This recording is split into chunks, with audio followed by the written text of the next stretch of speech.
Tele.tv.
Amigos, ¿qué tal? ¿Cómo les va? Muy buenas noches. Me da mucho gusto saludarlos en una emisión más del Coaching y Tú.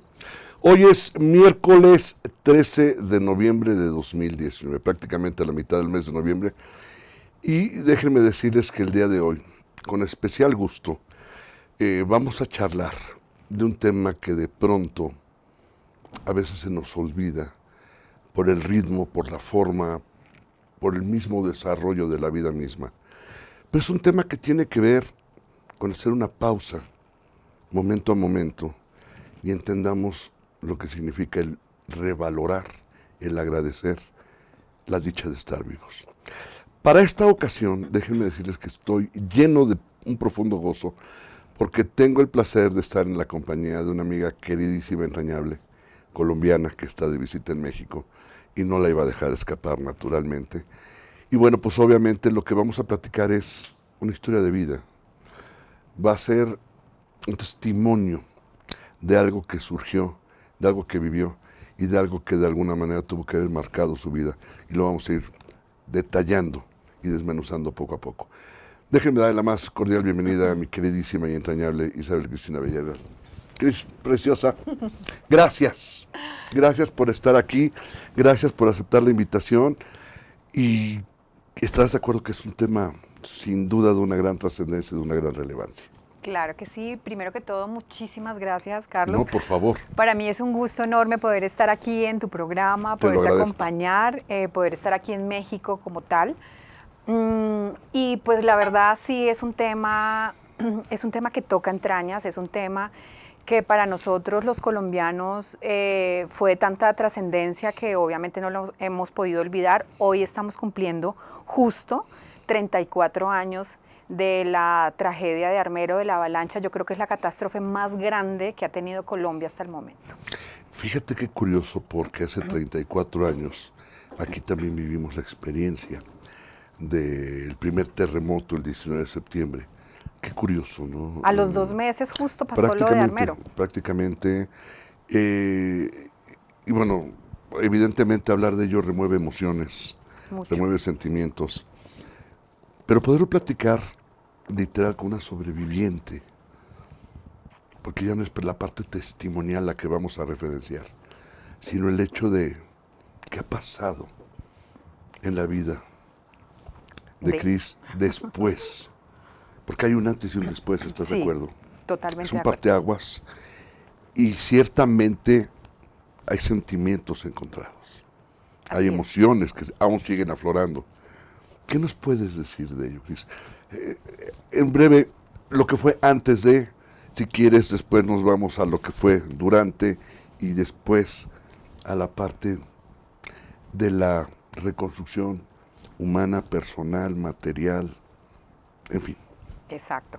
Bueno, la parte del antes, tengo muchos recuerdos, aunque cuando pasó esto era una niña, estaba muy niña todavía. Pero para mí es como si hubiera sido ayer, o sea, tengo las imágenes y el recuerdo vivos como si hubiese sucedido ayer. Está fresco, claro. Está fresco. Y cada año, pues obviamente yo estaba en ese momento viviendo esta situación. Yo nunca vi lo que realmente estaba pasando y lo que pasaron los medios de televisión en ese momento.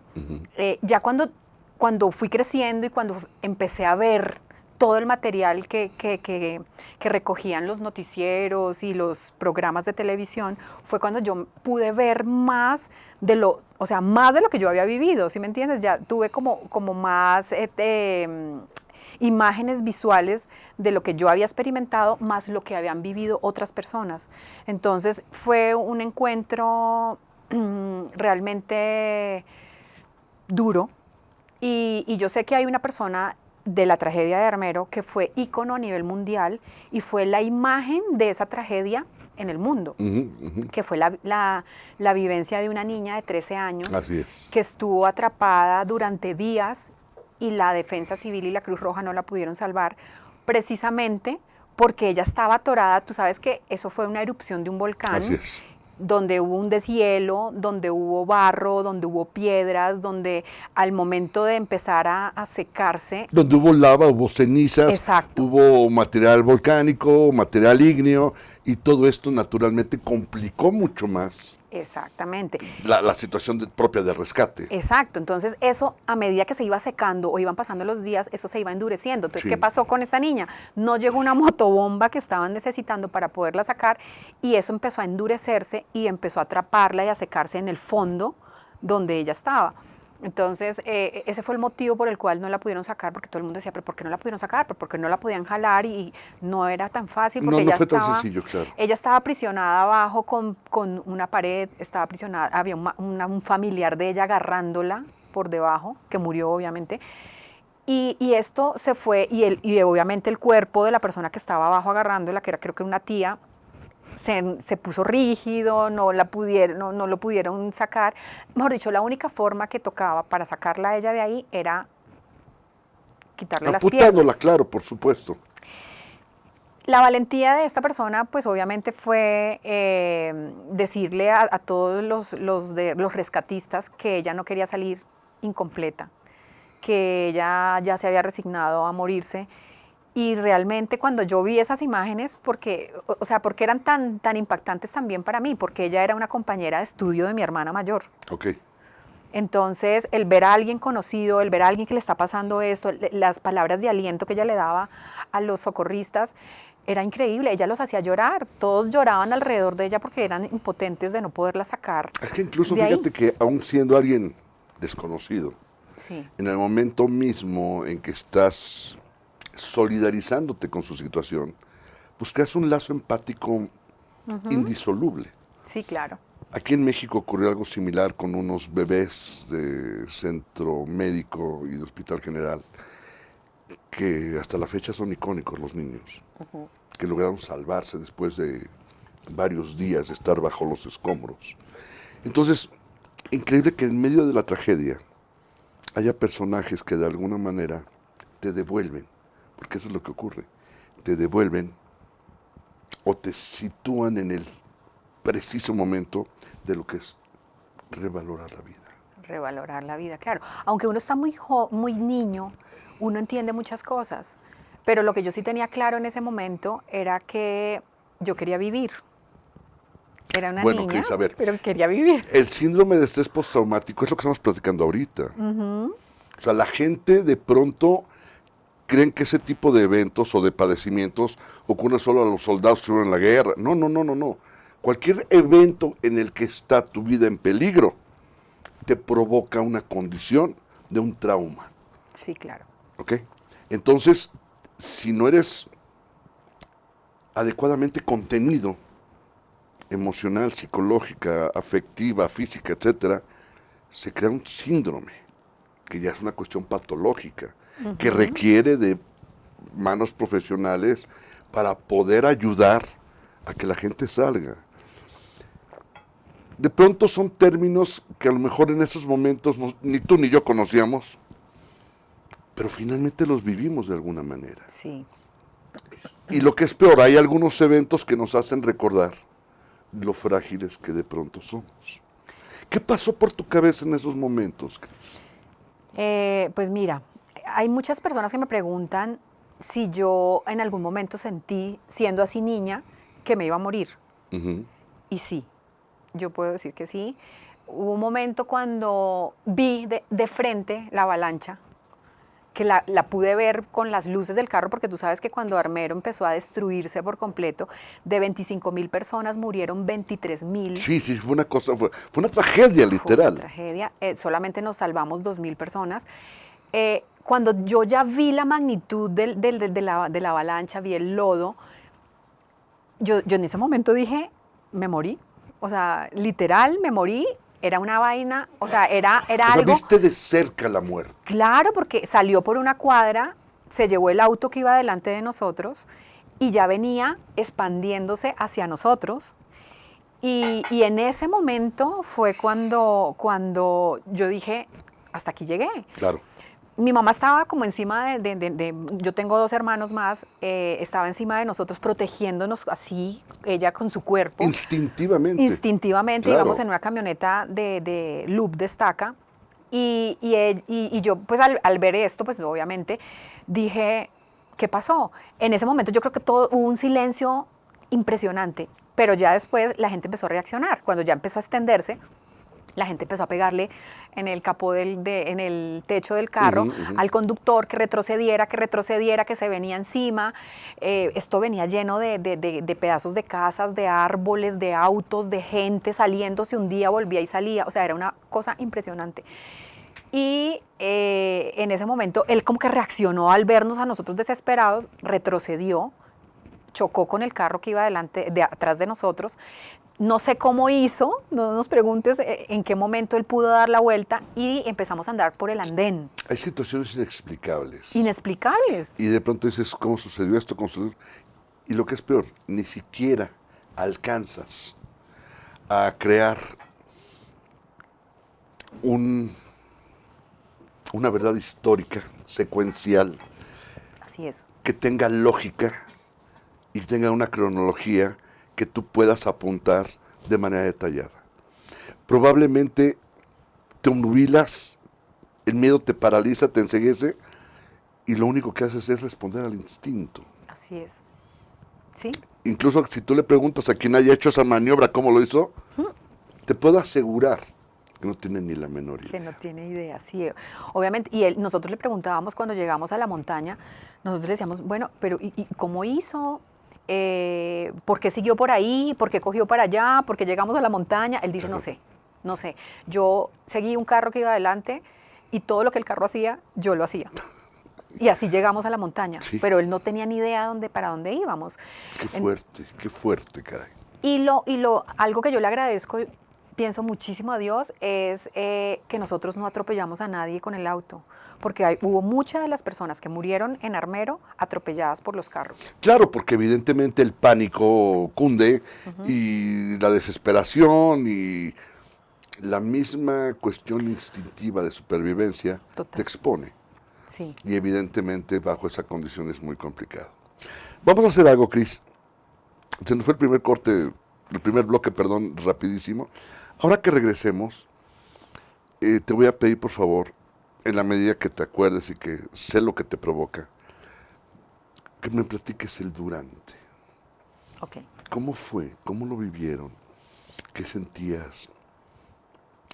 El cúmulo de emociones debe haber sido impresionante. Y quizás tengas vagos recuerdos, y ahora que lo platiques, es muy probable que te empieces a acordar de algo más. No lo dudes, ¿eh? Sí, así es. Siempre me acuerdo de algo diferente. Claro, porque al final empiezas a liberarte de condiciones que tienes que ventilar, que tienes que sacar. Porque al final todo eso termina por asfixiarnos, ¿sabes? Y cuando no se liberan esas emociones, créeme que asfixian. Ahora que regresemos lo platicamos. ¿Te parece bien? Claro que sí. Amigos, vamos a nuestro primer corte, no tardamos, regresamos enseguida.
Fue en estas aulas y en estos pasillos que durante más de 4 años y medio tuve la oportunidad de adquirir conocimientos, cultivar buenas amistades y reforzar valores que rigen mi vida. En mi gestión al frente de Jardines de México, trabajando con responsabilidad y honestidad, y en conjunto con un grupo multidisciplinario, hemos podido colocarnos como un punto emblemático del estado de Morelos y llegar a ser reconocidos como el jardín floral más grande del mundo. UNILA es más. Visita unila.edu.mx y conoce nuestra oferta académica. Para cuando sudamos la camiseta. Para los que tenemos una vida intensa. Porque todos necesitamos rehidratarnos. Electrolit, hidratación total, científicamente hidratante.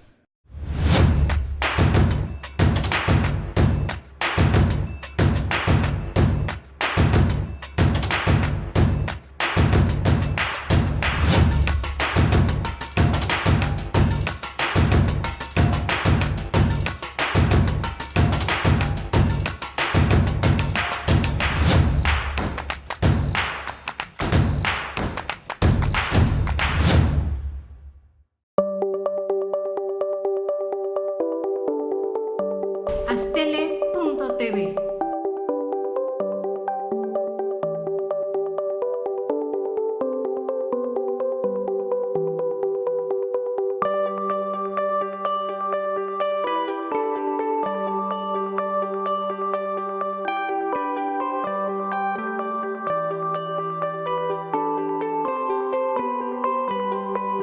Astele.tv.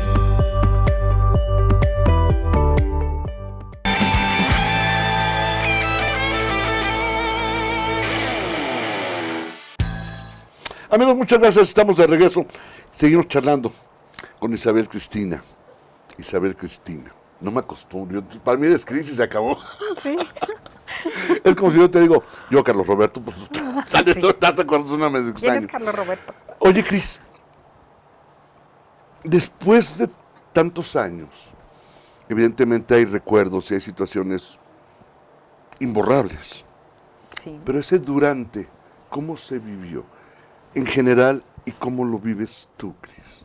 ¿Cómo se vive un momento así? Durante.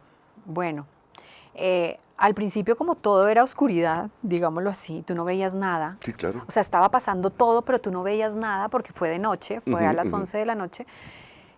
Obviamente, tú no te das cuenta de la magnitud de lo que está sucediendo. Correcto. Yo llegué a una montaña, subí, porque tú lo que quieres en ese momento es que no te vaya a coger lo que viene por ahí. Sí, por supuesto. Entonces tú lo que querías era subir.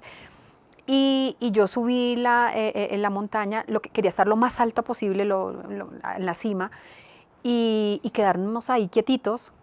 Entonces yo veía que empezaba a llegar más gente, que la gente gritaba los nombres de sus familiares en ese momento que no llegaron con ellos. Entonces, ponle tú, empezaban, Carlos Duarte está, Rocío Castro está, etcétera, etcétera. Y empezaban a decir nombres para saber si esas personas estaban ahí y los escuchaban. Entonces, bueno, ahí fue cuando pues nosotros ya empezamos como a familiarizarnos de la situación, de los gritos. A concientizarse. Sí, a concientizarse. Había unos viejitos que me causaron tanta curiosidad, y eso que yo era una niña, que se sentaron a hablar, ya era la madrugada, y los viejitos empezaban a decir que al otro día tenía que ir al banco, que tenían que retirar y que con todo esto que estaba pasando, que quién sabe si al otro día abrían el banco. O sea, mira que la gente no sabía. Cuando de un momento a otro, en esa madrugada, en esa oscuridad, solo se escuchaban ruidos. Muchas personas me preguntan, bueno, ¿cómo era la avalancha? ¿Cómo era el ruido de la avalancha? ¿Qué sonaba? Es como, no sé, como si vinieran 10 aviones encima. El ruido era ensordecedor, era una cosa loca, era un ruido que no te lo puedo describir, era bastante duro. Y de un momento a otro, como a la madrugada, se quedó todo callado, todo quieto. Hubo una explosión como de una bomba de gasolina, acá le dicen no sé, a las bombas de gasolina. Bomba de gasolina. Bueno, una bomba de gasolina explotó. Entonces, lo único que podíamos ver en la oscuridad era hacia lo lejos una bomba incendiándose, el destello de la candela. Del incendio, por supuesto. Del incendio.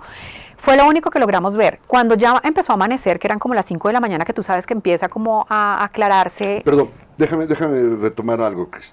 Quiere decir que todas esas horas de oscuridad simplemente se imaginaban, no tenían idea clara de la dimensión de la tragedia. Cero. O sea, sabían que pasó algo, pero no tenían la claridad ni la certeza de lo que había ocurrido. Muchos pensábamos que era agua.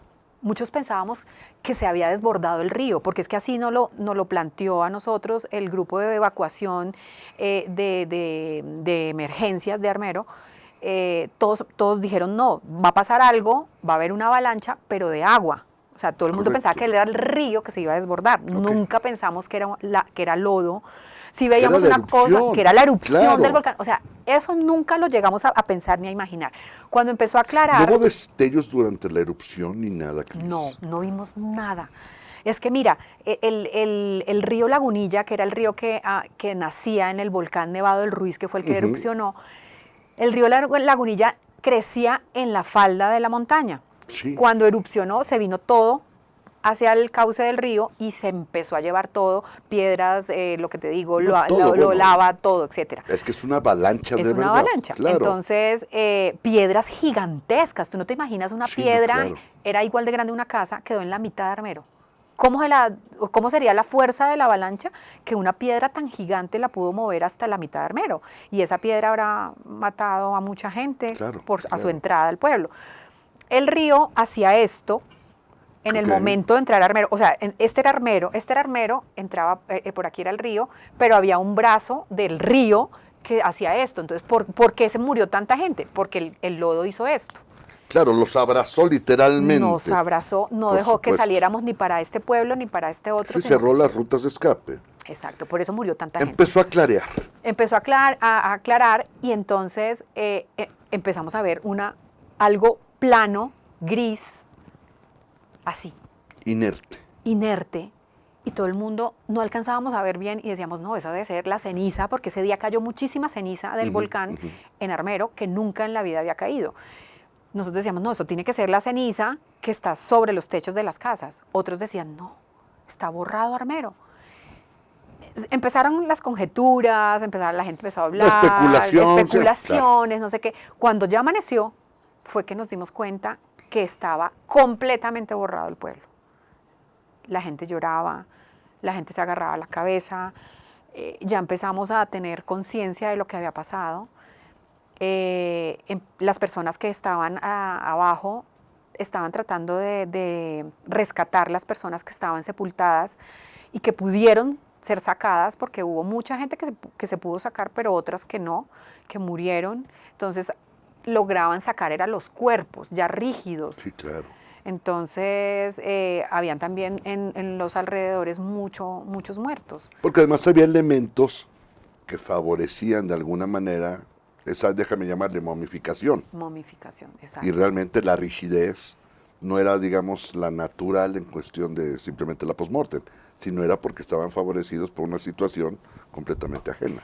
Y claro, y tu niño, una niña pequeña, viendo eso, pues uno no hay explicación, no hay preguntas, ni siquiera preguntas. O sea, las imágenes lo decían todo. Claro. Tú veías la cantidad de muertos a tu alrededor.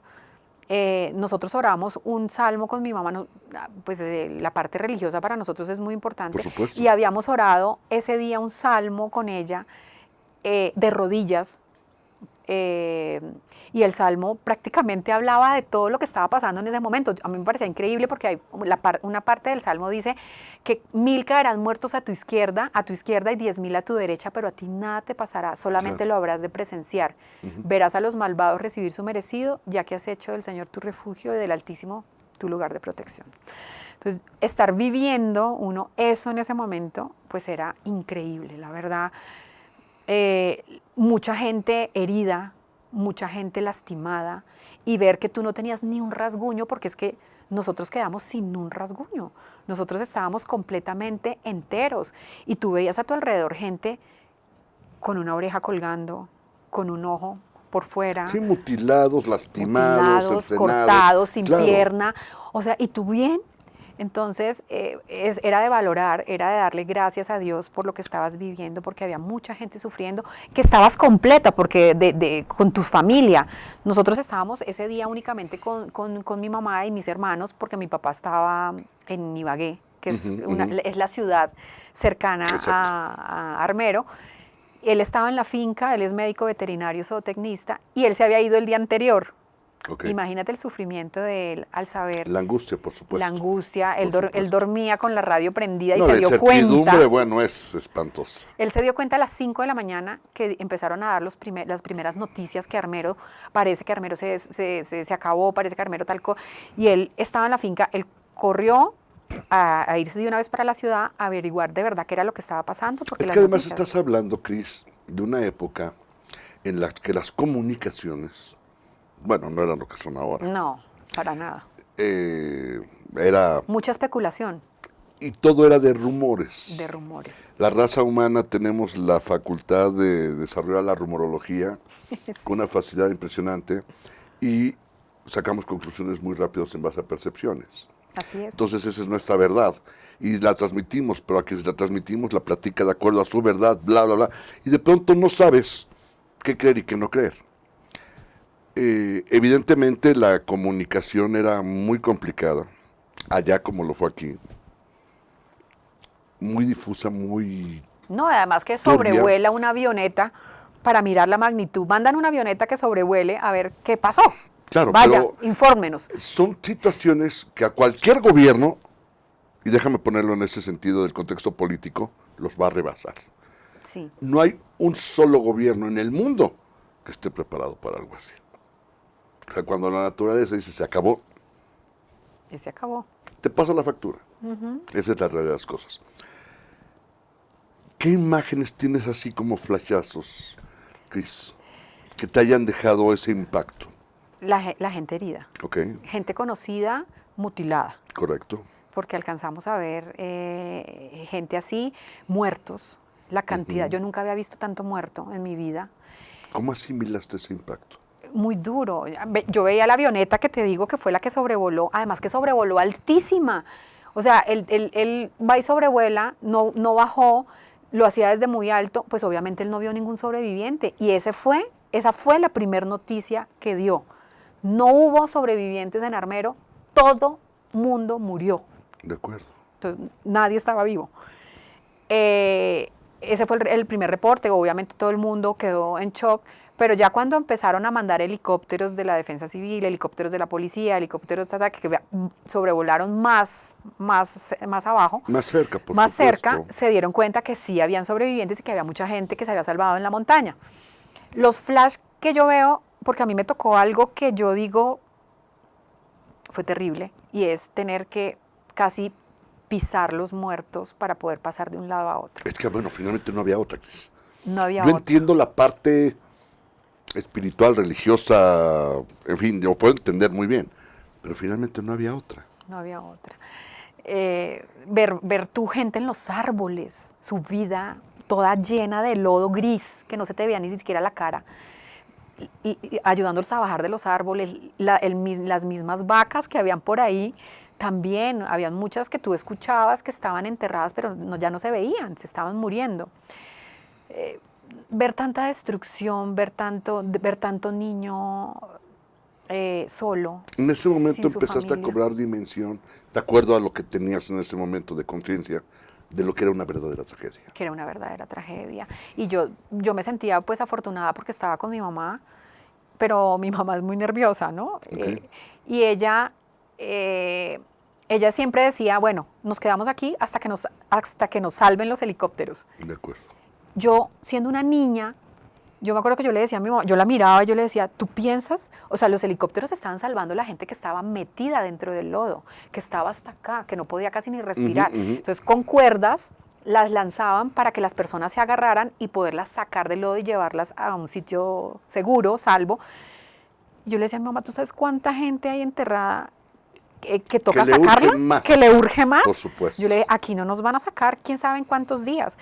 nosotros fuimos de las pocas familias privilegiadas que mi hermana se encontró otra compañera de su colegio, aparte de Omaira, otra compañera, que tuvo no sé, es que yo digo, es que es una bendición muy grande. Ella tenía una de las casitas muy humildes que habían quedado en pie abajo de la montaña, y yo me acuerdo que ella el otro día nos preguntaba a nosotros, porque fue a buscarnos, y dijo, mira, mi mamá está preparando algo de comer, yo quiero darles a ustedes algo para, si ustedes se van a ir, o algo para que ustedes coman. Por supuesto. Y no pasen hambre. Imagínate, en semejante catástrofe tú teniendo un plato de comida. Son las ironías de la vida. Vamos a hacer algo, Cris. Vamos a ir al siguiente corte, y si te parece ya en el último bloque, vamos a comentar el cómo ha sido desde esa fecha hasta ahora y todo lo que has aprendido como parte de esa revaloración de vida. Claro. ¿Te parece bien? Me parece excelente. Es terrible el testimonio, Cris. Es muy crudo, pero profundamente realista, y además es tu verdad. Y es incuestionable. Qué terrible. Pero bueno, ahora que regrese seguimos charlando. Amigos, vamos a hacer nuestro siguiente corte, no tardamos, regresamos enseguida.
Fue en estas aulas y en estos pasillos que durante más de 4 años y medio tuve la oportunidad de adquirir conocimientos, cultivar buenas amistades y reforzar valores que rigen mi vida. En mi gestión al frente de Jardines de México, trabajando con responsabilidad y honestidad, y en conjunto con un grupo multidisciplinario, hemos podido colocarnos como un punto emblemático del estado de Morelos y llegar a ser reconocidos como el jardín floral más grande del mundo. UNILA es más. Visita unila.edu.mx y conoce nuestra oferta académica. Para cuando sudamos la camiseta. Para los que tenemos una vida intensa. Porque todos necesitamos rehidratarnos. Electrolit, hidratación total, científicamente hidratante.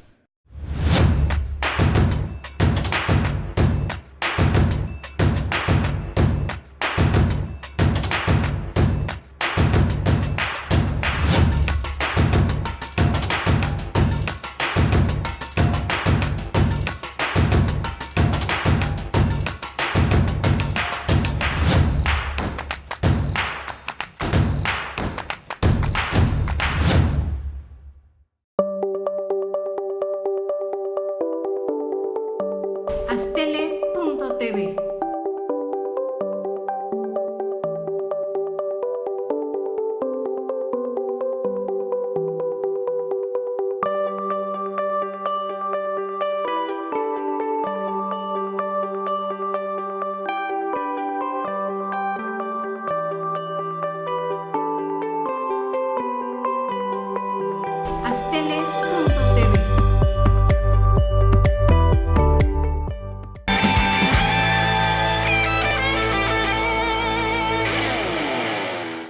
Amigos, muchas gracias. Estamos de regreso. Y bueno, naturalmente, qué lástima que no grabamos el entrecorte. Sí. Porque de verdad es muy interesante, porque además tenemos la fortuna de estar acompañados de queridísimos amigos. Así es. Que les agradecemos que nos hagan el favor de acompañarnos. Y bueno, pues obviamente estamos consternados todos, porque cuando alguien es capaz de testimoniar un evento de esa magnitud, y no solo tiene el coraje ni el valor, sino la fortuna o la bendición de poder platicarlo y compartirlo, Cris, necesariamente me parece que es la parte más valiosa de todo esto. Y déjame hacer el breve resumen de lo que hablamos durante el corte, de cuando empieza a llegar la prensa, que era lo que comentábamos, porque tú sentiste la necesidad de salir. Es decir, tu instinto de supervivencia como niña te llevó a desarrollar tu parte pensante, tu parte lógica, Así es. tu parte creativa, y buscaste la manera de tratar de salir de ahí. Sí. Yo no me quería quedar otra noche más. No, bueno, había sido traumática, ya la habías vivido de una manera, Exacto. y ahora podías dimensionar la tragedia. Finalmente, y por ventura logran salir. ¿Cómo retomar la vida, Cris? ¿Cómo se supera? Porque, y déjame ponerlo así, en el 85, muchos la vivimos a cierta distancia. No fuimos parte del epicentro, y déjame poner ese adjetivo, de la tragedia en sí. Nos dimos cuenta de la magnitud porque nos acercamos y ayudamos, hicimos y bla, bla, bla. Pero tú eras parte, pues déjame decirlo, integral de eso que había ocurrido. ¿Cómo se retoma la vida en ese momento? Bueno, ¿cómo se retoma? Después de haber vivido algo así, nosotros fuimos la primer familia, la primera de todo Armero que llegó a Bogotá. De acuerdo. ¿Por qué? Nosotros pensamos que hubo gente que nos ayudó en todo el proceso de salida de Armero, y pudimos llegar hasta un pueblito de Colombia que se llama Honda, y allí cogimos un transporte intermunicipal que nos llevaba hacia Bogotá. Pero mira, o sea, ahí la gente viendo que nosotros éramos de Armero, porque estábamos untados de lodo hasta aquí, todas las piernas. Sí, claro. Obviamente no estábamos totalmente cubiertos porque a nosotros no nos cogió la avalancha como tal. Nosotros tuvimos que meternos hasta acá para poder salir, pero no nos cubrió, ni nos arrastró, ni nos hizo nada. Entonces, por eso éramos privilegiados, pero nosotros también pensamos que ahí la gente se iba a solidarizar un poco con nosotros, pero nosotros de igual forma nos cobraron el pasaje de Honda hasta Bogotá.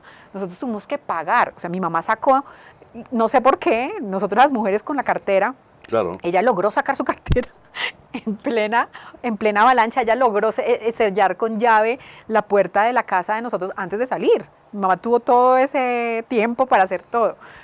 Y nosotros tuvimos que pagar.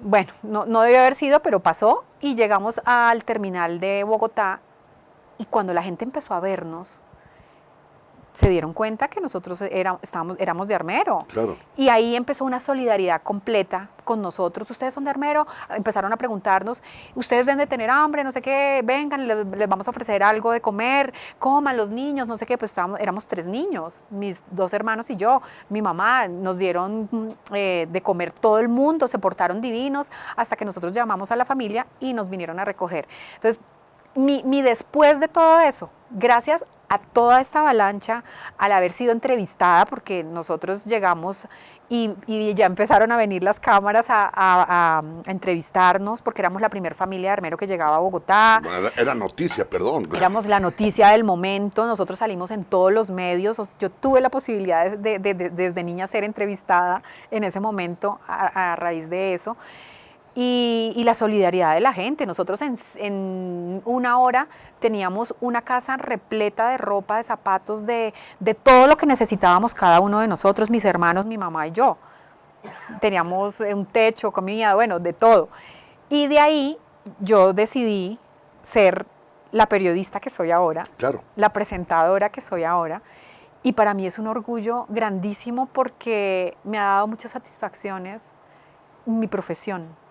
Hoy a la distancia, Cris, estando inmersa en los medios, que obviamente no lo quise anticipar para que tú lo comentaras, hoy a la distancia, manteniendo tu propia condición en cuanto a tus convicciones, en cuanto a tus devociones, etcétera, ¿cómo has aprendido a revalorar la vida, Cris? Qué pregunta, Carlitos. Duro. Mira, le he dado un valor a la vida increíble. Para mí la vida es, mejor dicho, es algo que le doy todos los días gracias a Dios por habérmela dado. Para mí hoy es mi fecha de cumpleaños. Claro. Porque yo volví a nacer. Claro. O sea, yo en este momento tengo 34 años. Bueno, y que se sepa que el programa, el tema, lo elegimos gracias a tu sugerencia, porque tú me dijiste que querías testimoniar lo que había ocurrido. Sí. O sea, por eso es que estamos hablando de ello. Claro que sí. En otras circunstancias hemos elegido hablar de cualquier otra cosa. Sin embargo, me parece que era absolutamente trascendente, porque el revalorar significa también celebrar la vida. Así es. Entonces, para poder revalorar necesitas estar consciente, primero, de que la tienes porque la mereces, porque la reconoces y porque estás dispuesto a vivirla. Además que Dios ha sido maravilloso conmigo, porque yo me considero una persona muy bendecida con todas las cosas que Él me ha dado. Obviamente he sufrido, obviamente he llorado, obviamente he tenido obstáculos, me han dicho no muchas veces en muchas cosas. Esa es la vida, Cris. Esa es la vida. Pero al final eres un ser humano agradecida. Agradecida, totalmente. Por lo que tienes y por lo que no. Porque normalmente la gente agradecemos por lo que tenemos. Nunca reparamos en agradecer por lo que no tenemos. Y esos no, durante toda mi vida, me han fortalecido para ser la persona que soy ahora. Bueno, es que de la vida o ganas o aprendes. Exacto. Y yo, con base en mi testimonio, con base en todo lo que he vivido, con base en la experiencia que he ido adquiriendo a medida del tiempo, de los años, yo siento que he podido ayudar y ser parte de un aspecto importante para las personas, para mi profesión, para mi carrera. Han salido obviamente muchas entrevistas, a mí en Colombia me han buscado para hablar sobre esto, porque creo que soy de las pocas, o creo que la única, no sé si me equivoco, persona que está en el medio que ha vivido esta avalancha. Bueno, hay productores, tengo una directora de novela que también estuvo conmigo. Claro. A ver, es que evidentemente, independientemente de la profesión, de la actividad, de la naturaleza de lo que nos dedicamos, hay una parte que no podemos soslayarla, que es, pues, vivimos una tragedia, guardando las debidas proporciones, y al final marcó, motivó y generó, y derivó en ser lo que eres hoy. Claro. Y esa es la parte que creo que es la verdaderamente valiosa y la que tenemos que testimoniar. Y a mí me encantaría, Cris, que le dejes un mensaje a la gente, justamente en el concepto de revalorar la vida. Porque de pronto a mucha gente la vida se le acaba en un momento, por X situaciones, válidas o no, justificadas o no, entendibles o no. Pero cada uno vivimos un duelo de manera diferente. Sí. Sin embargo, hay universalidades, como las emociones, como los sentimientos, que esos no se diferencian, se viven igual. ¿Qué le podrías tú decir a toda esa gente, Cris, pretendiendo, si no cambiar, si regalarles tu vivencia con respecto a cómo se revalora la vida? Bueno, nosotros las personas suelen mucho quejarse. Quejarse de la vida, quejarse de lo que tienen, quejarse de lo que hacen, quejarse de todo. Yo digo, cuando tú has vivido una catástrofe o has estado a esto de morir, empiezas a revalorar tantas cosas de tu vida y a decir, si Dios te dejó viva, fue por algo. Si Dios te dio la oportunidad de que tú siguieras, fue para dar testimonio de todo esto. Yo amo la vida, obviamente no quisiera volver a pasar por algo parecido, un desastre natural por nada del mundo, ni se lo desearía a nadie en la vida, pero yo pienso que esto también le sirve a uno para fortalecerlo, para ser quien es, porque de igual forma cuando yo me reuní con mis compañeros, tenemos un grupo de compañeros del colegio que se salvaron de Armero y nos encontramos a los 31 años de Armero, o sea, hace unos añitos, no nos veíamos desde hacía 30 años, y yo de escuchar las vivencias de ellos, yo digo, miércoles, sigo pensando que yo soy muy bendecida, porque lo que a ellos les sucedió fue terrible. Ellos sí perdieron a seres queridos, ellos sí perdieron a sus padres, a sus hermanos. Hubo una compañera que quedó sola. Déjame tratar de interpretar esto de la mejor forma. Eso quiere decir que no debemos esperar a estar cercanos a vivir una tragedia para valorar, revalorar y agradecer la vida. Así es. Es decir, tenemos que agradecer solo todos hecho los de días. estar vivos es para celebrarse. Y es una bendición para las personas que no han tenido que vivir algo tan duro, es una bendición poder estar vivos y que Dios les dé esa oportunidad de vivir sin haber sufrido de esta forma. Por supuesto. Porque nadie quiere sufrir, nadie quiere vivir algo así, porque es que no se saben cómo reaccionar uno ante esas situaciones. Entonces, revalorar la vida. Tú que me estás escuchando desde tu casa, el hecho de estar vivo, el hecho de tener salud, es una bendición grandísima y lo tenemos que dar gracias a Dios todos los días por eso, por lo que tenemos. Sí, que estás pasando por situaciones difíciles, que tienes problemas. Todos en la vida pasamos por situaciones difíciles, todos en la vida tenemos problemas. La vida es un juego y así se juega. Exactamente, es eso, es saber coger de todo eso que te está pasando y empezar a replantearte, esto me está haciendo fuerte, esto me está ayudando a fortalecerme, esto me está ayudando para ser mejor persona, y no estés pensando tanto en los problemas, sino más bien pensar en la parte positiva y en vivir porque la vida es corta. Creo que nunca había sido tan preciso en decir lo que no te mata te fortalece.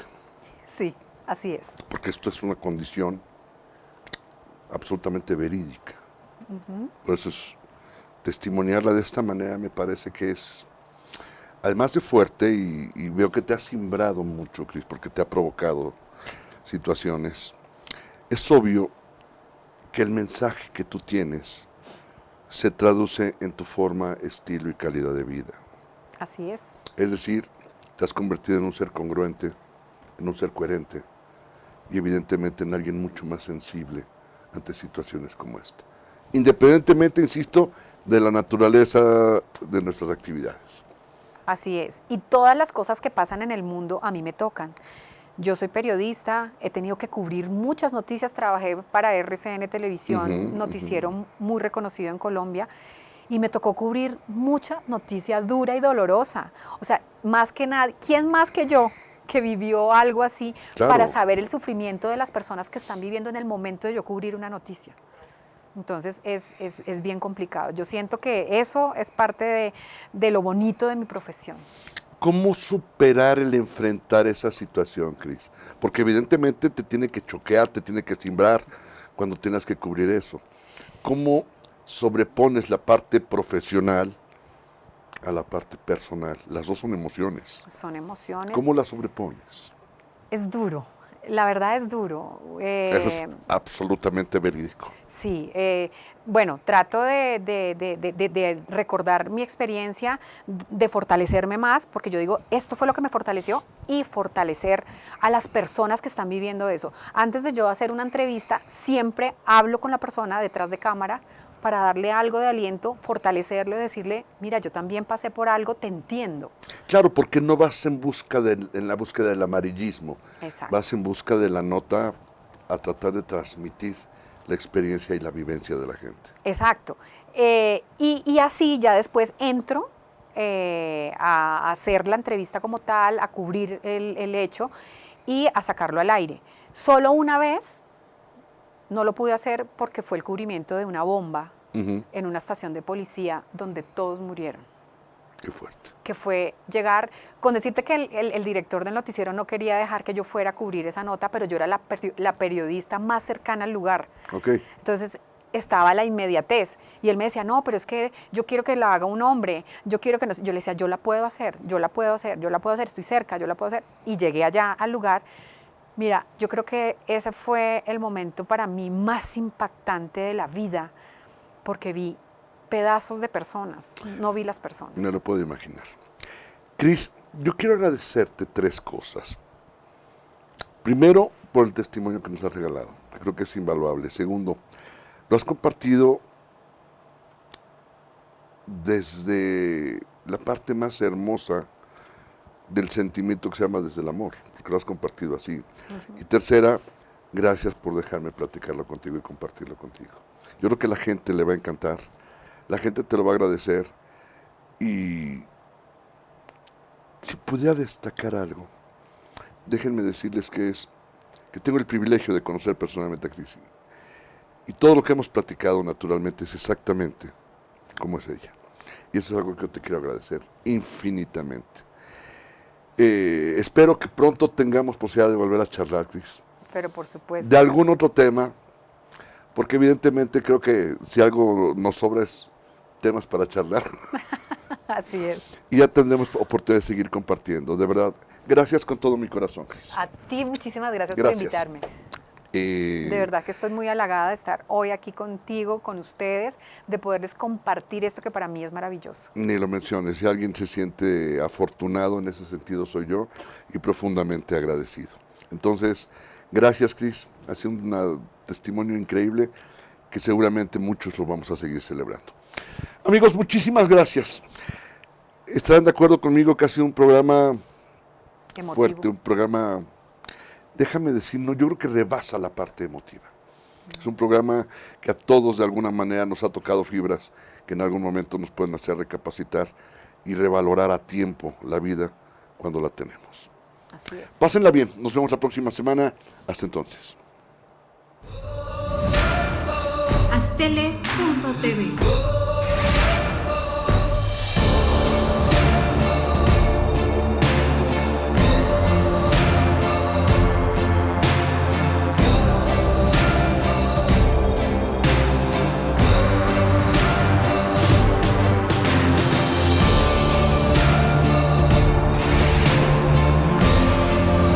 Astele.tv